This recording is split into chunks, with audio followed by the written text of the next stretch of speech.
What's up, Go Fam? Okay, so may nagtanong para saan daw ba yan, no? Yung mga parang mantika sa tubig. So, kung ano ibig sabihin yan. So, normal lang yan, Go Fam. No? Syempre, nakita mo yan, nagkakaroon ng mga decomposition sa ilalim ng lupa. So, parang merong katas-katas. So, normal lang yan. Okay. So, ang pag-usapan natin ngayon, Go Fam, kasi nandito tayo sa isang site. Grabe yung panahon, Go Fam.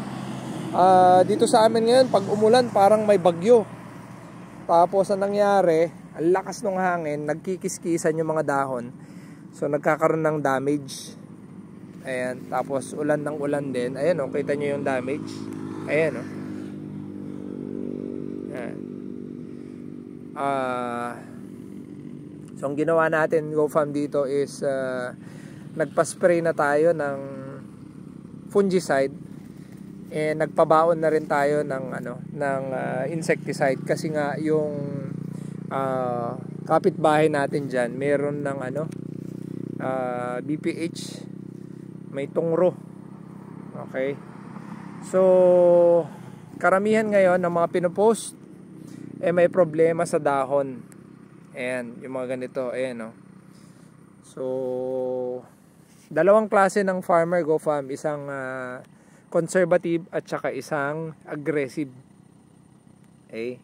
Wala namang mali dun sa dalawang yon. Depende na lang, conforme na lang talaga sa approach. Okay? At saka syempre sa budget.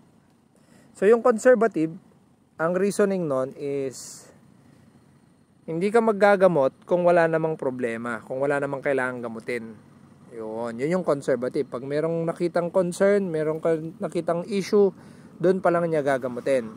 Okay? Yung pangalawa naman is aggressive, which is wala pang sakit, paggagamot na, maglalagay ng chemical. Kasi ang rason naman niya is prevention is better than cure. Yun. Okay, so sa inyo, Go Fam, alin ang mas maganda doon? Okay. Ako personally, Go Fam, kanya-kanyang preference. Okay? Wala namang mali, wala namang tama. Okay? At yun nga, sabi ko nga, depende rin sa budget. Pero kung sa yield ang pag-uusapan, mas maganda yung preventive. Kung sa yield ang pag-uusapan, okay? Pero kung sa kita naman ang pag-uusapan, depende yan. Okay? Kasi minsan, wala namang problema, spray ka ng spray, dinadagdagan yung gastos mo. 'Di ba?